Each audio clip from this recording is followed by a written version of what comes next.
Bom, Shabbat Shalom, Shalom. Vamos Fabiano, começar mais Amado, Ela. a transmissão. Fica à vontade, Rabino. Gravando. Pode começar. Pode ir. Ok? Hoje nós iríamos dar continuidade ao capítulo 12 de Daniel, mas pela madrugada eu senti o desejo e a necessidade de trazer a vocês e falar sobre a festa dos pães ázimos. Por quê? Tenho visto muita dificuldade por parte das pessoas de entender a profundidade desta festa e a confusão que tem sido feita. Vamos para as Escrituras Sagradas. O que a Bíblia nos fala? Para que essa festa? Que festa é essa? Como devemos celebrar? Nós vamos iniciar a leitura em Levítico, capítulo 23, no versículo 4. Levítico 23, 4. Eis as festas de Jeová, santas assembleias que anunciarei no devido tempo. Vamos fazer uma análise sintática. Aqui está específico. Essas festas são de Jeová. São santas assembleias, santas reuniões. E ela tem que ser feita no tempo devido. O que nós estamos percebendo? Que as pessoas estão fazendo fora de tempo. E isso chama-se transgressão. Continuando. Versículo 5. No dia 14 do primeiro mês, entre as 2 da tarde, por volta das 15 horas, é a Páscoa de Jeová. Páscoa de Jeová. Então, no dia 14, o que é? É a Páscoa. Não trazem nenhuma Bíblia séria, tradução séria, a palavra festa de Pêssar, ou festa da Páscoa. O que é a Páscoa? Era o sacrifício do cordeiro pascal. O que era o cordeiro pascal? Lá no Egito, quando nós vamos para Êxodo, no capítulo 12, ali especifica que toda a família israelita, no 10º dia do primeiro mês, deveria separar um cordeiro perfeito. Esse cordeiro ficaria 4 dias morando com a família. Por quê? Para que a família pegasse e tomasse e criasse afinidade com aquele cordeiro.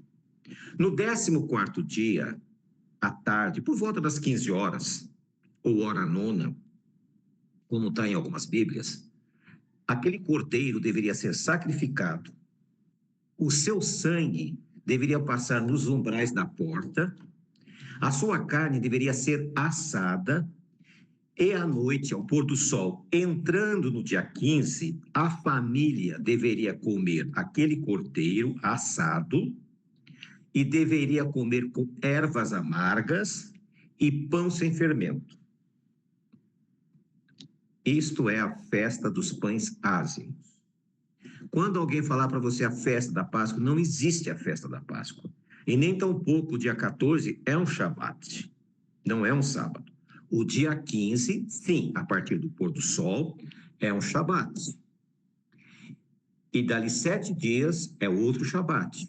Durante esses 7 dias, todos deverão tirar os fermentados de dentro de casa.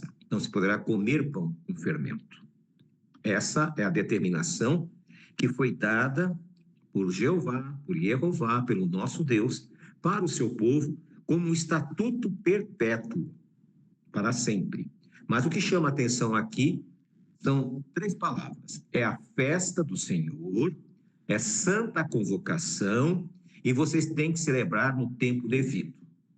Aqueles que, porventura, estão celebrando nas datas que eles acham convenientes, aí é um problema deles. Nós procuramos seguir o que está escrito. Em Daniel, capítulo 7, versículo 25, o profeta Daniel nos profetizou que haveria um tempo em que mudaria os tempos e as datas das festas sagradas, mudaria o calendário.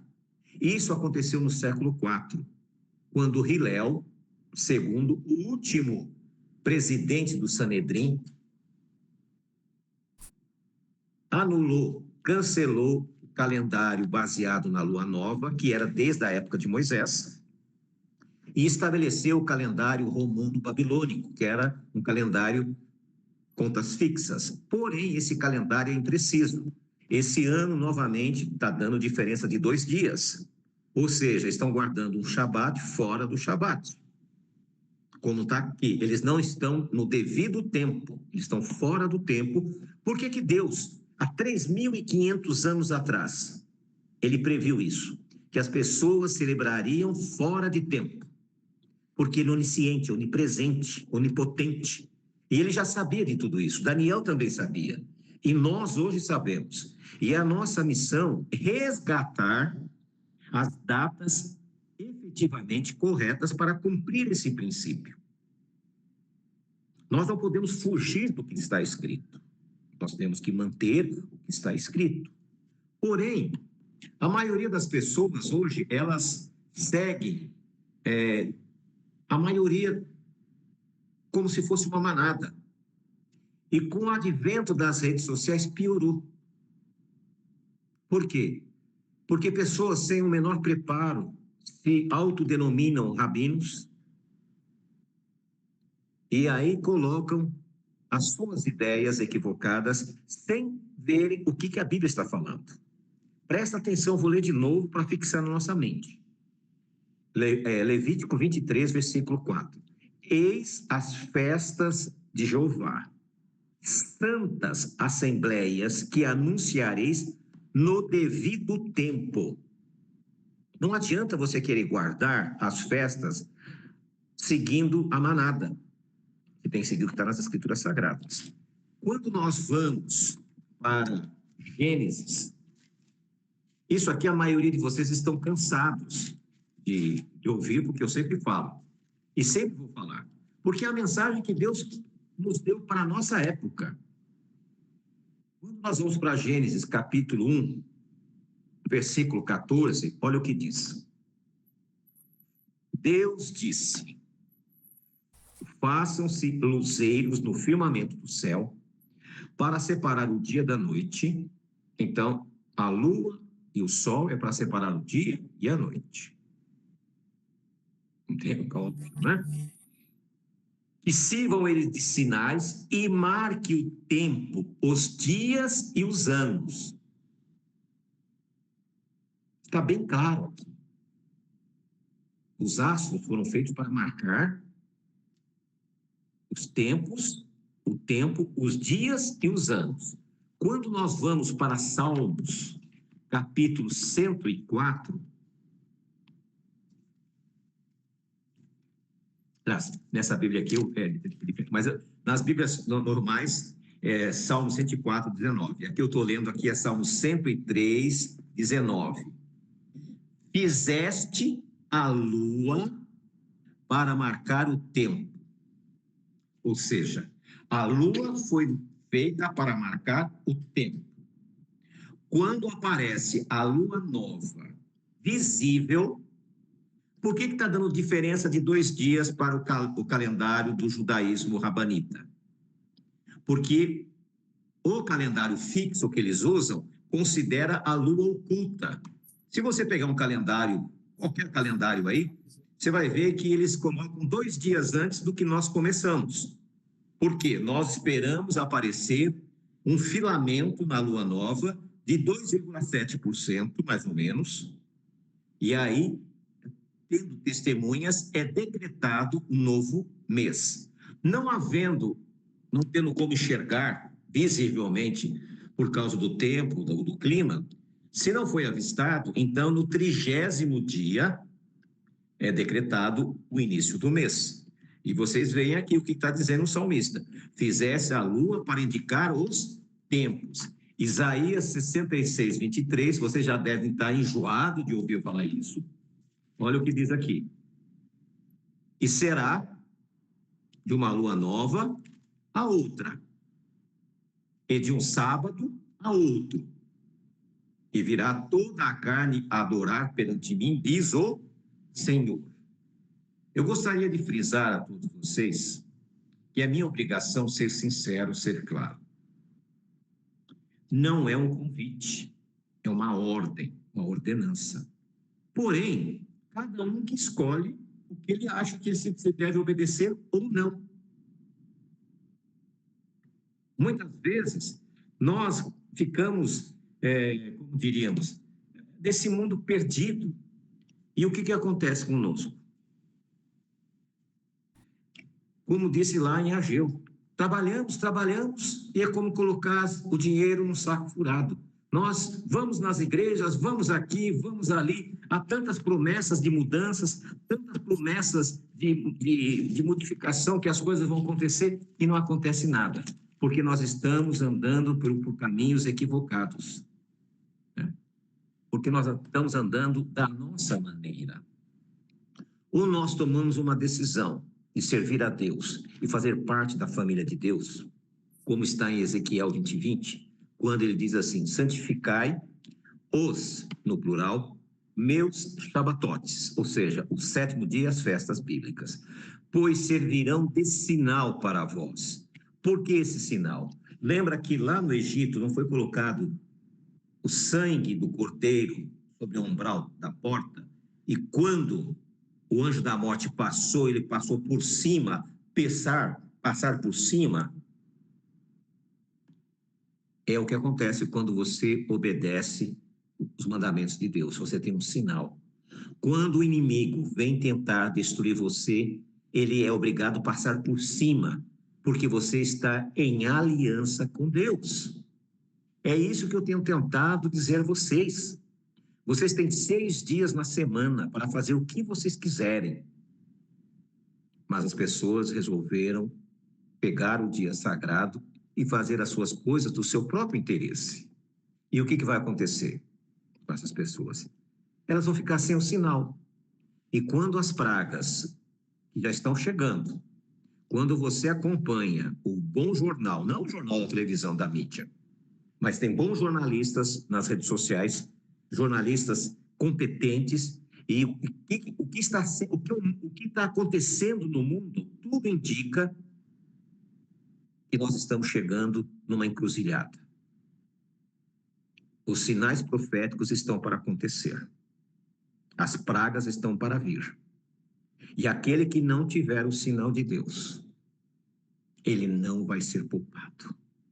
Nos dias de Moisés, todos os primogênitos, desde o faraó até a pessoa mais simples, os generais, os comandantes, todos perderam seus filhos, pois não tinham sinal na porta. E quando as pragas apocalípticas começarem a ser derramadas, aquele que não tiver o sinal de Deus, não sou eu que estou falando, está lá, Ezequiel 20:20. O que vai acontecer com ele? Quando o anjo da morte passar, o anjo da aprovação, não tem o sinal, não tem como ter livramento, porque ele não entrou em aliança com Yeshua, ele não fez uma aliança com o Senhor. Porém, vamos voltar agora para o que interessa. Estamos chegando na festa de Ázimos, a festa dos pães sem fermento. Não vou me alongar e me prender no que é a festa, porque vocês já sabem. Nós vamos, no pôr do sol de domingo, celebrar a festa de Ázimos. Antes, um pouquinho, para facilitar para a maioria dos irmãos, e para não ter que vir 2 vezes aqui, a maioria não tem carro, tem que pegar trem, pegar ônibus, pegar Uber, fica muito caro, a gente entende isso. Vivemos em dias difíceis, nós decidimos então fazer no dia 14 a ceia de Yeshua, um pouco antes do pôr do sol. Porque não há uma determinação exatamente igual quando é. Porém, Ázimos é um tempo devido. E ao pôr do sol nós vamos celebrar com os irmãos que estiverem aqui a festa dos pães ázimos, que é o pão sem fermento, ervas amargas. E vamos ter um jantar. Todos já foram convidados, estaremos esperando, ansiosos, para que os irmãos venham cumprir esse mandamento, essa mitzvah. Mas o que me chama a atenção não é exatamente a festa em si, mas o significado da festa. Eu iria hoje passar o capítulo 12 de Daniel, que aponta a última profecia de Daniel, mas na madrugada Deus colocou no meu coração para falar o que Paulo falou sobre a festa de pães ázimos. Paulo, depois de 30 anos da morte de Yeshua e sua ressurreição, ele celebrava essa festa que nós vamos celebrar. Por quê? Porque ela estava em vigor e permanece em vigor. Em sua carta, 1 Coríntios, no capítulo 5, no versículo 6, que vai falar sobre o fermento, porque do versículo 1 ao versículo 5 é outro assunto. Como a pessoa que colocou os capítulos e versículos não entendia nada disso, ele misturou. Então, o versículo 6 em diante não tem nada a ver com o versículo 1 e 4 do capítulo 5. Vamos à leitura. Não é nada belo o motivo da vossa jactância. Não sabeis que um pouco de fermento leveda a massa toda? Quem cozinha, quem faz as coisas, sabe como é que é o problema do fermento. Não precisa de muita coisa. Você coloca 1 quilo de farinha e coloca uma colher de fermento e ele cresce. Se o fermento estiver estragado, murcha. E os irmãos aqui sabem, de vez em quando andei fazendo aí umas tortas, e de vez em quando ela murcha. O fermento não estava muito bom. E aqui Paulo está dizendo que um pouco de fermento leveda toda a massa. Purificai-vos do velho fermento, para que sejais massa nova. Aqui ele está nos orientando que nós temos que livrar do velho fermento e agora ser uma massa nova. O que significa isso? Que fermento é esse que ele está falando? Você já percebeu que uma pequena fofoca pode se tornar uma tragédia? Você pode destruir uma pessoa, pode destruir uma vida, pode destruir vidas. Uma pequena fofoca, uma invenção. Muitas vezes, o nosso coração está rançoso, está com fermento velho, e nós fazemos das pessoas ao nosso redor pessoas infelizes, pessoas tristes, pessoas que estão desgostosas da vida, porque o fermento que está em nosso coração é um fermento velho. E não adianta você carregar esse fermento velho na sua vida e vir fazer parte da aliança ou comungar a ceia de Yeshua, se o seu coração está cheio de fermento velho. Judas é um exemplo clássico. Ele não havia se transformado. Ele continuava sendo o velho homem. E quando ele veio para o grupo, ele não foi chamado, ele entrou no grupo. E ele se tornou traidor. Muitas vezes, você não para pensar nas suas responsabilidades como provedor, como pai, né? Ou como mãe. Muitos casais casam pela segunda vez e adotam, entre aspas, né? Criam os filhos da esposa ou do esposo, e essas pessoas têm um fermento velho no coração. E esse coração está endurecido. E às vezes a pessoa começa a fazer com que as pessoas sofram. Porém, ele quer servir a Deus, mas ele não consegue. Ele se torna uma pessoa triste, uma mulher triste, um homem triste, uma mulher rancorosa, um homem rancoroso. Por quê? Porque tem que deixar esse velho homem para fora. Ele tem que trazer um fermento novo para a vida dele. Ele tem que ser uma nova criatura. Porque senão, não tem como ele alcançar a vitória. Quando Nicodemos foi conversar com Yeshua, Yeshua disse: se você não nascer de novo, você não pode ver o reino de Deus. Ver, não estava falando de salvação. porque ele não conseguia enxergar o reino de Deus em Yeshua, porque ele estava com o fermento dos fariseus. E qual o fermento que está dirigindo a sua vida? O que está acontecendo? O que está faltando para você? O que Deus está falando com você nesse momento? Será que Deus quer mudar a tua vida? Quer fazer você uma pessoa transformadora? Então, o que você precisa fazer é rever hoje, amanhã. Como é que você está lidando? Continuando a leitura. Versículo 7. Purificai-vos do velho fermento, para que sejam massa nova. Porque sois pães ázimos, porquanto Cristo, nossa Páscoa, nosso sacrifício, foi imolado. Celebremos, aqui ele ordena, pois a festa, não com fermento velho, nem com fermento da malícia, da corrupção, mas com os pães não fermentados de pureza e de verdade. Só essa leitura seria o suficiente para que nós compreendêssemos como devemos lidar com esta questão. Nós vamos fazer, por volta das 17 horas do domingo, a ceia de Yeshua. Já está tudo pronto, tudo preparado. Mas para participar dessa ceia, mesmo que você não esteja fisicamente, se você está em outro local, em outro estado, você pode participar. Mas não adianta você vir participar como Judas, com o fermento velho no seu coração. Você tem que rever isto. Nós estamos vivendo em tempos emprestados. O noivo se atrasou para buscar a noiva. E as loucas estão acabando o seu azeite. E o seu fermento está envelhecido. Por isso que nós temos que rever a maneira que nós estamos lidando. Se Jesus te chamar hoje, porque ele pode chamar qualquer um de nós,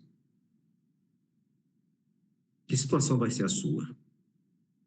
Uma pessoa que vai se apresentar diante dele com um fermento novo, com o coração leve, com alegria.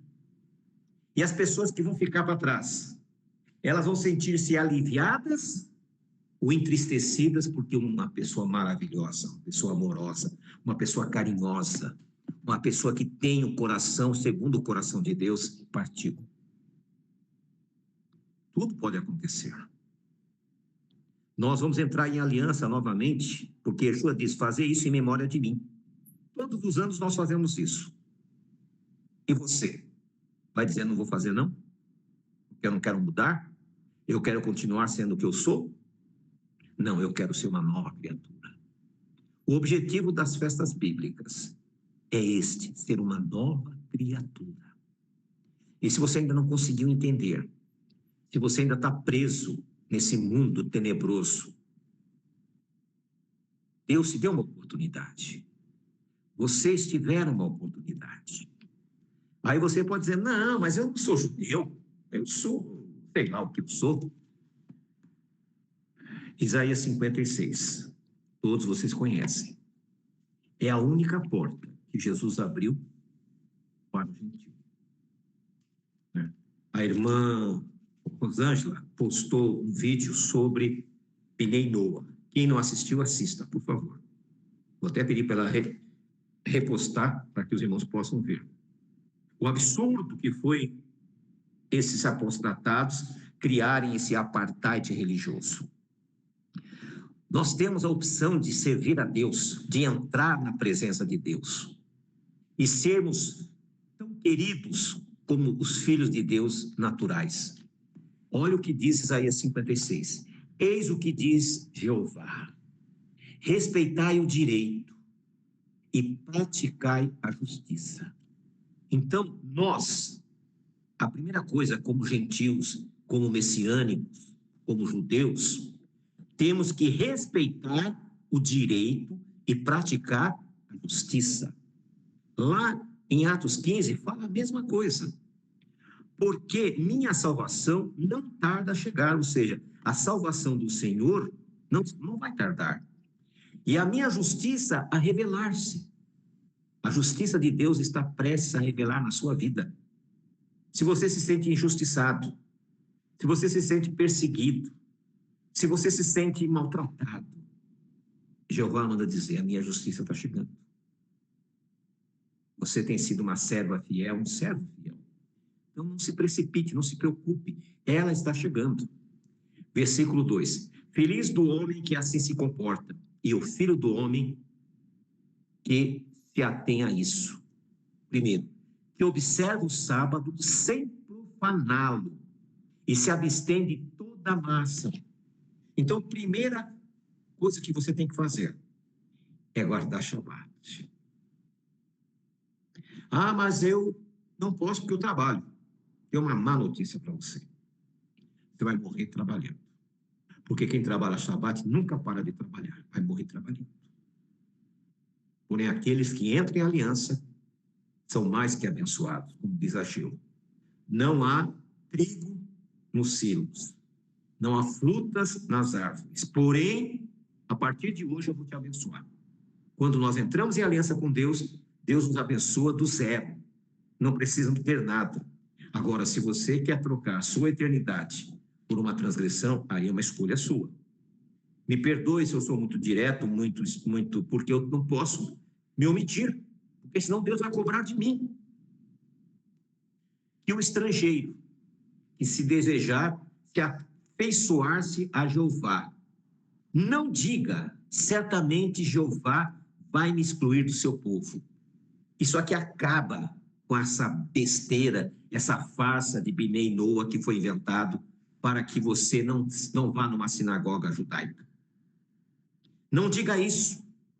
Certamente Jeová vai excluir-me de seu povo, em hipótese alguma.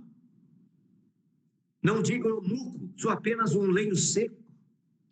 Porque eis que diz Jeová, a eunuco que observa meus sábados, que escolhe o que me é agradável, e se afeiçoaram à minha aliança, eu darei na minha casa, dentro das minhas muralhas, um monumento e um nome mais valor do que os filhos e filhas, eu lhe darei um nome que jamais perecerá. Olha que coisa linda. Um dia, você vai entrar pelas portas de Jerusalém e você vai encontrar um monumento e lá vai estar o seu novo nome, um nome que nunca se apagará. E o Senhor está falando aqui para pessoas que eram rejeitadas pelos judeus. O Senhor está falando aqui, o que está acontecendo? Que você se abraçar esta aliança. O estrangeiro era considerado um leproso para o judeu. O eunuco, ele não podia nem se aproximar do templo. E aqui o Senhor diz, não fala isso. Você vai ter um monumento com o seu nome. Versículo 6. Quanto aos estrangeiros que desejam se unir a Jeová para servi-lo, para amar seu nome, para serem servos, se observar o sábado sem profanar, e se entrarem na minha aliança. E o que tem essa aliança? Além do sábado, as festas bíblicas, né? A festa de pães asmos que vão celebrar, e todos os mandamentos, a alimentação, as primícias, tudo isso faz parte da aliança. E olha o que ele diz, eu, versículo 7, os conduzirei ao meu santo monte, que é o Monte Sião, e eu os cumularei de alegria na minha casa de oração. Seus holocaustos e seus sacrifícios serão aceitos sobre o meu altar, pois a minha casa será chamada casa de oração para todos os povos. Se falar muito mais do que nós falamos aqui, nós vamos estragar a beleza do que Deus nos falou hoje. Deus quer que você faça parte da sua família. Deus quer te dar um novo nome. Deus quer te dar monumento. Agora depende só de você. Olhe para trás. Está valendo a pena? Está valendo a pena as transgressões que o inimigo coloca na sua mente ou na minha? Está valendo a pena as maldades que nós estamos fazendo com as pessoas? Será que nós teremos lembranças boas para as pessoas? Ou será que nós estamos destruindo as vidas das pessoas? Então está na hora de nós revermos. Porque não adianta você se fantasiar de judeu, não adianta você colocar um kippah, um talit, um tzitzit, não adianta nada. O que importa é que o seu coração não esteja fermento velho. O que importa é que o seu coração não tenha atitudes errôneas. O que importa é que você sirva ao Deus de Israel com sinceridade. Por isso que eu coloco diante de vocês esse convite. Ainda dá tempo de corrigir aquelas coisas que você tem carregado com você, aquelas mágoas desnecessárias, aquelas dores que está proporcionando para pessoas, aqueles sentimentos errôneos na sua mente. Está na hora de você corrigir. Deus quer fazer de vocês um sacerdócio real. Deus quer transformar a vida de cada um, repreender o devorador, abrir as portas, trazer a saúde. Não abra mão de tudo isso, meus irmãos. Deus ama cada um de vocês. E nessa madrugada ele falou que eu deveria falar isso com vocês. Peço desculpas se fui duro. Peço desculpas se sou muito objetivo, mas eu só tenho um propósito: ensinar a nós chegarmos ao pé do Senhor, clamarmos por misericórdia e transformarmos a nossa vida, que hoje está toda cheia de fermento velho, em um fermento novo. Que o Deus bendito visite cada um de vocês, que Ele possa mudar a história de vocês, que a partir do domingo, ao pôr do sol, vocês deixem para trás o velho homem, entrem em aliança com Yeshua, e a partir da noite, todo o fermento velho seja jogado no lixo, e você seja uma nova criatura, com fermento novo.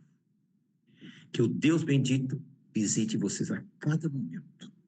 É o meu desejo e minha oração. Não vamos prolongar. Eu vou fazer uma oração e vou fazer a bênção para que a gente fique com esse pensamento na nossa mente.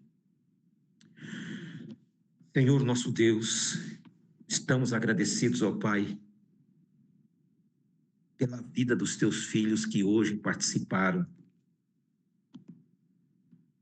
deste encontro. Gostaríamos, Senhor, que o teu Santo Espírito visitasse a cada um deles nesta noite. Trabalhasse em seus corações, para que eles deixassem um fermento velho para trás, para que eles entrassem em aliança contigo, Senhor, e que possam ter uma nova vida ao teu lado, com um fermento novo do amor, da misericórdia, da fidelidade. Muitos de nossos irmãos aqui ainda são escravos, estão no Egito. Por isso, vem abrir portas de emprego para que eles não precisem trabalhar o Shabat. Vem ajudá-los a sair das suas dívidas que os escravizam. Venha fazer com que as pessoas sejam responsáveis pelas maldades que fizeram e sejam responsabilizadas por isso. Tu conheces o coração de cada um. Visita-os nesta hora. Quero te pedir também, Senhor, pela saúde do nosso povo. Traz, Senhor, a cura pelos que estão tão ansiosos. Tem pessoas aqui, meu Deus, que têm clamado dia e noite pela cura e ela não vem. Que seja nesse momento, Pai, que seja nesse período que a cura possa vir. Eu te agradeço, Senhor, porque eu recebi a cura. Todos os nossos irmãos são testemunhas e eu sou testemunha disso. Talvez se não tivesse ido tão longe, não tivesse entrado ali naquele local, no cenáculo, talvez não estivesse mais aqui com os teus filhos. Mas tu fizesse isso para me mostrar que tu é o mesmo Deus, que pode fazer todas as coisas. Por isso, Senhor, eu quero agradecer pela vida de cada um dos teus filhos. Que o teu Santo Espírito possa suavizar os nossos pensamentos, possa trazer paz, alegria nesta noite. É o que nós pedimos, em nome de Yeshua, teu filho amado. E o Senhor te abençoe e te guarde. Que o Senhor faça resplandecer o seu rosto sobre ti e tenha misericórdia de ti. Que o Senhor sobre ti levante o seu rosto e dê a paz. Até domingo, por volta das 7 horas. Shalom, shalom a todos.